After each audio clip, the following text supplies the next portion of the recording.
কংগ্ৰেছক আজি এডভাইচ দিয়া মানুহ নাই কাৰণে এইবিলাক হৈছে আৰু কংগ্ৰেছৰ মানেমেন্দ্ৰ শৰ্মা কমপ্লেক্সতো চাবচোন ডাঙৰ কৰি জুবিন গাৰ্গৰ ফটো এখন থৈ দিছে তাত কাৰ ফটো থব লাগিছিল তৰুণ গগৈৰ ফটো কাৰণ পলিটিক্সত তৰুণ গগৈ আছে কাৰ ফটো থব লাগিছিল হিতেশ্বৰ শইকীয়াৰ ফটো কাৰ ফটো থব লাগিছিল গোপীনাথ বৰদলৈৰ ফটো পলিটিক্সৰ মানুহ তেওঁলোকে জুবিন গাৰ্গৰ ফটোখন তাত থৈ দিছে ডাঙৰ কৰি তাৰমানে গোটেই ইস্যুটোৱে আছিল যে কংগ্ৰেছৰ ভোট নাই জুবিনৰ ভোট লাগে আমাক তেওঁলোকে কি বুজাইছিল যে আমাৰ ভোটটোত নাই গতিকে জুবিন অনুৰাগীসকলে আমাক ভোট দিয়ক হয়নে নহয় তেওঁলোকে ইলেকশ্যনৰ আগতেই স্বীকাৰ কৰি ল'লে যে কংগ্ৰেছৰ ভোটটোত নাই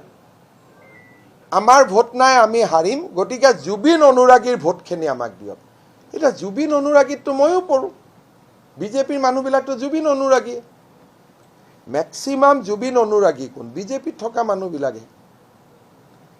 কাৰণ কংগ্ৰেছত থকা মানুহবিলাকেতো মায়াবিনী আৰু দয়াবিনীৰ মাজততো পাৰ্থক্যও নাজানে গতিকে কংগ্ৰেছৰ জুবিন অনুৰাগীখিনি হ'ল দয়াবিনী জুবিন অনুৰাগী আৰু বিজেপিৰ জুবিন অনুৰাগীখিনি হ'ল মায়াবিনীৰ জুবিন অনুৰাগী সেইকাৰণে তেওঁলোকে কলেইতো বিজেপিৰ মানুহখিনিয়ে তেওঁলোকক ভোট দি নিদিয়ে তেওঁলোকৰ গোটেই বস্তুটোৱে ভুল আছিলে সেইকাৰণে প্ৰথম দিনাই মই কৈছিলোঁ যে এইটো এটা পাপ হৈ আছে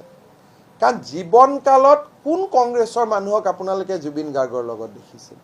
এইটোতো একদম এটা নিকৃষ্ট ৰাজনীতি চলি আছে নহয় যে জীয়াই থাকোঁতে জুবিনক গালি পাৰিলোঁ মৰাৰ পিছত আমি জুবিনৰ অনুৰাগী হ'লোঁ এইটোতো এটা বেয়া পলিটিক্স হৈ আছিলে নহয় এইটো আজিৰ পৰা শেষ হওক জুবিনেই কৈ গ'ল পলিটিক্স নকৰিবা বন্ধু তেওঁলোকে পলিটিক্স কৰি আছে সেইকাৰণে জুবিনৰ জেনুইন অনুৰাগীখিনিয়েও এইবাৰ তেওঁলোকক ভোট নিদিলে মোৰ যিটো এছেছমেণ্ট ভুল শুদ্ধ আপোনালোকে জানে